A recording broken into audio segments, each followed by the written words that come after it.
Guerra García, con quien conversaremos precisamente sobre algunos de los aspectos de la coyuntura política de nuestro país. Señor Guerra García, muy buenas tardes, muy buenos días, bienvenido a Buenos Días Perú. Muy buenos días, ¿qué tal?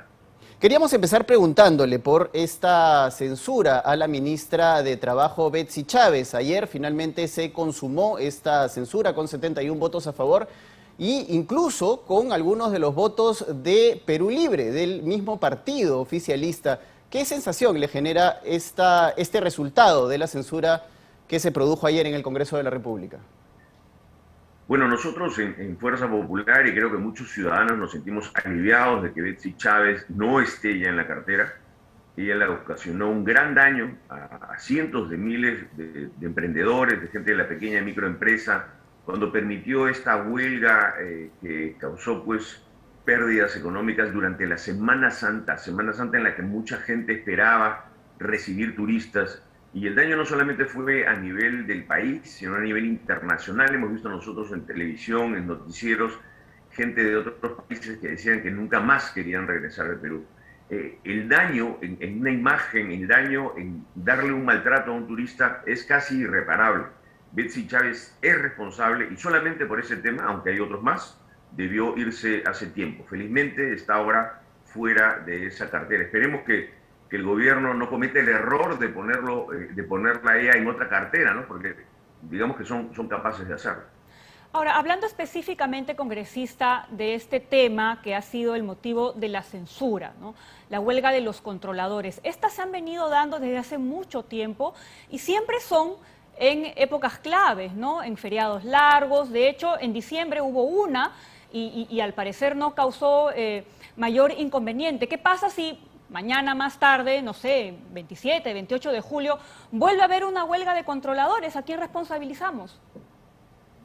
Bueno, de los feriados, el feriado más largo y el feriado más importante para una pequeña y microempresa es el de Semana Santa.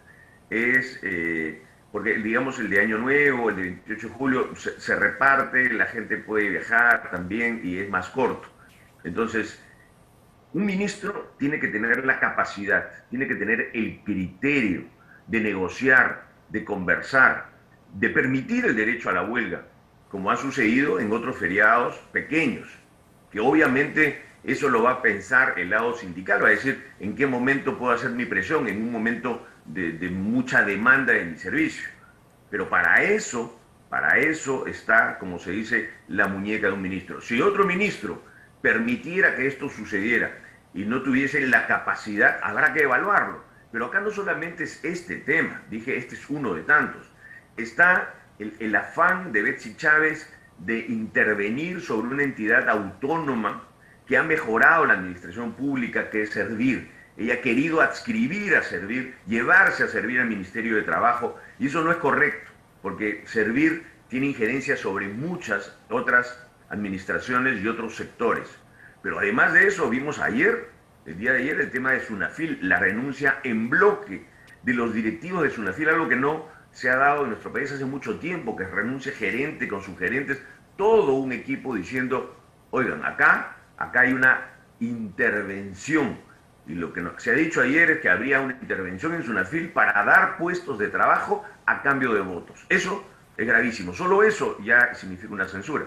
Ahora, congresista Guerra García, yo quería preguntarle sobre el perfil del ministro que debería entrar en reemplazo de la exministra Chávez. Se lo pregunto porque se han tomado una serie de decisiones desde el Ministerio de Trabajo que evidentemente han afectado sobre todo a la pequeña y mediana empresa, pero también se han dado, junto con el Congreso de la República, hay que decirlo, algunas normas que han afectado directamente también la economía. Y estamos hablando de la liberación del 100% de la CTS y también la disposición de estos fondos de las AFP.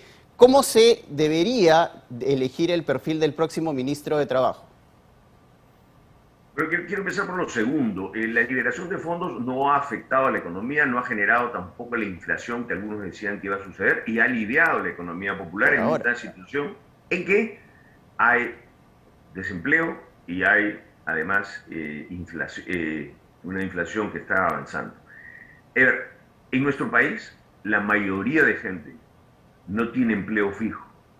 Cuando nosotros hablamos de sindicatos, de negociaciones, del Consejo Nacional del Trabajo, estamos refiriéndonos a un pequeñísimo porcentaje de peruanos que tienen la suerte, el privilegio de tener un trabajo formal en planilla. Eso es un pequeñísimo porcentaje. El ministerio se llama Ministerio de Trabajo y Promoción del Empleo. Es decir, la promoción del empleo tiene que ver, como lo ha dicho usted, con la pequeña, mediana, microempresa, con buscar normas que les permitan avanzar, no normas que los hagan cada vez más pequeños y más micro. Y esa visión debería tenerla un ministro de Trabajo. Obviamente una visión también de protección de los derechos sindicales, una visión de conversar, de tener, como dije hace un rato, muñeca con los sindicatos, con las justas demandas de los trabajadores, pero mirar a todo ese sector, que es el sector que genera la mayor cantidad de empleo en nuestro país, que es la pequeña, mediana y microempresa, al que nunca se ve desde el Ministerio de Trabajo. Ojalá pueda encontrar un perfil que contemple pues, ambos expertise, porque ya lo hay, ¿no? Ahora, congresista, aquí con Paco estábamos sacando cuentas acerca de cuántos ministros este Congreso ha censurado a pesar de la fuerte oposición, y solo han sido 3. Y quizás uno de los más cuestionados, el ministro Silva, o el exministro Silva de Transporte, ya tiene impedimento, o hay una solicitud de impedimento de salida en su contra. Hay un audio que da cuenta de que aparentemente compró el puesto, ¿no?, por una gran cantidad de dinero, ¿no?, según lo que ha sido revelado, ¿no?, en estas conversaciones entre Samir Villaverde y Bruno Pacheco. Y aquí pues nos preguntábamos cuál era el verdadero afán del Congreso de la República respecto a el gabinete que tenemos, ¿no? ¿Por qué al señor Silva se le permitió operar durante tanto tiempo y hacer lo que se le dio la gana en el Ministerio de Transportes y Comunicaciones? No se le censuró en su momento. Hay evidentemente una fuerte oposición al gobierno del señor Castillo, con justa razón, por supuesto, por la gran cantidad de ineptitudes, de demostraciones de ineptitudes que tiene, pero solamente se han censurado a 3 ministros hasta el momento. Yo le agradezco la pregunta y la reflexión que ustedes dos estaban haciendo, porque nos lleva a darnos cuenta de un tema. En el Congreso las cosas se definen en realidad por pocos votos.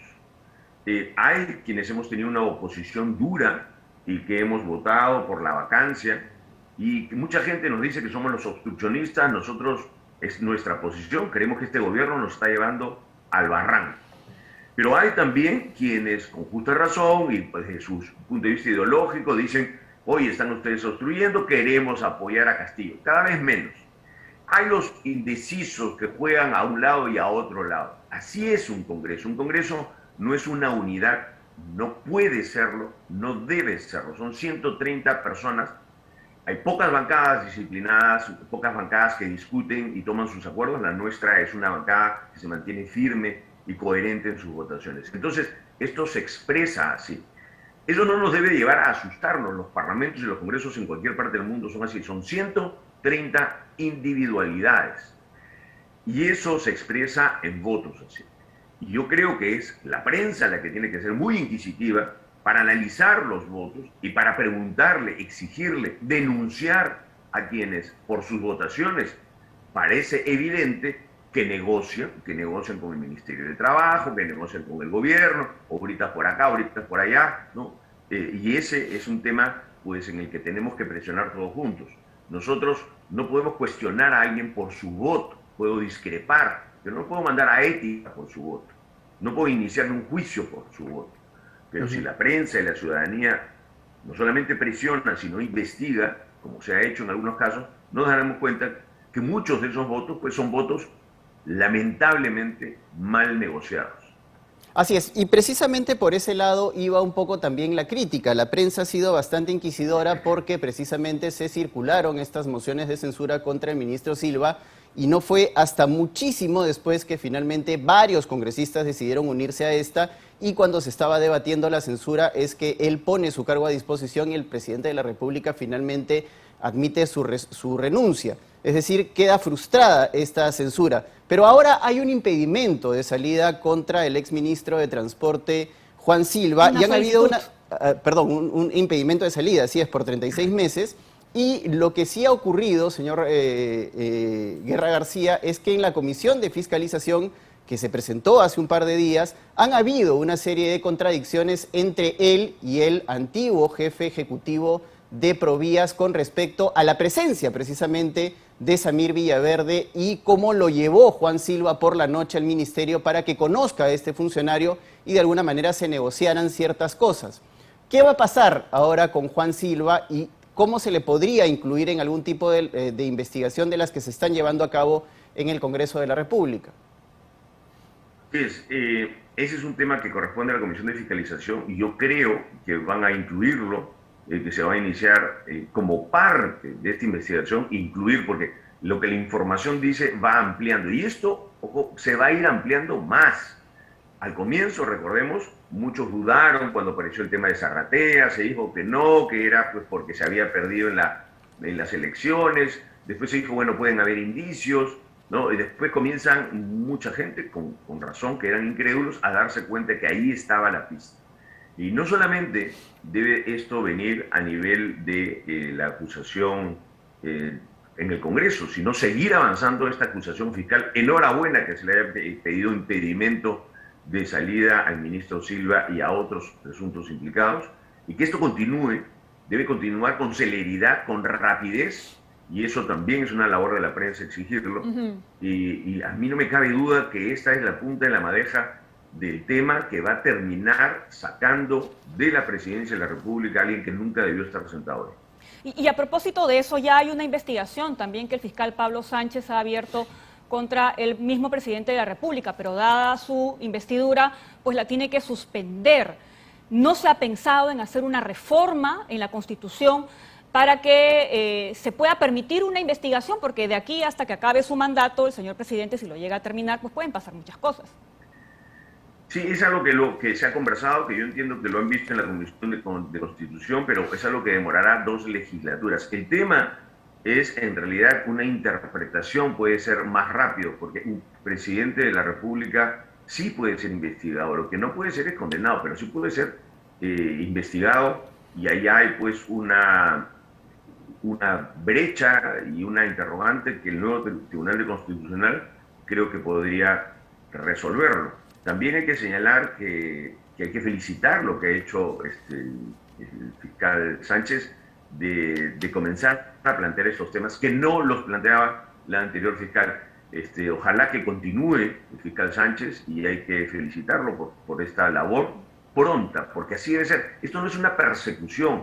En cualquier país del mundo un fiscal puede decir, oiga, a ver, señor presidente, infórmeme sobre esto. Ese es el poder del Ministerio Público, que no responde a nombre del gobierno, sino a nombre del pueblo. Por eso es Ministerio Público. Ahora, finalmente había una última pregunta que yo quería hacerla, perdón Pamela, relacionado al futuro de la vicepresidenta y ministra Dina Boluarte. ¿Qué es lo que va a pasar con la vicepresidenta? Porque ya hay una acusación constitucional en curso en el Parlamento y la discusión se está centrando ahora si es que ante una eventual inhabilitación ella sería inhabilitada como ministra de Estado o como ministra de Estado y también vicepresidenta de la República. Hay una serie de polémicas entre los especialistas frente a este tema. Sí, yo les pediría ahí, a ver, el Congreso tiene la comisión permanente y dentro de la comisión permanente está la subcomisión de acusaciones constitucionales, que somos un grupo de congresistas que acusamos a alguien viendo su caso y luego el Congreso vota sin nuestros votos porque nosotros hemos sido, digamos que, jueces. Entonces, yo siendo miembro de la subcomisión de acusaciones constitucionales no puedo opinar, no debería opinar, debería ser muy cuidadoso porque estaría dando un adelanto de posición. Mi partido, los voceros alternos tendrán una posición, la dirán, pero yo tengo que ser cuidadoso en esto. Bien, congresista, le agradecemos muchísimo por haber estado el día de hoy con nosotros y pendiente, ¿no?, de a quién finalmente van a designar en reemplazo de la congresista, porque va a tener que regresar a su escaño, ¿no?, Betsy Chávez. Gracias nuevamente, son las 8:28.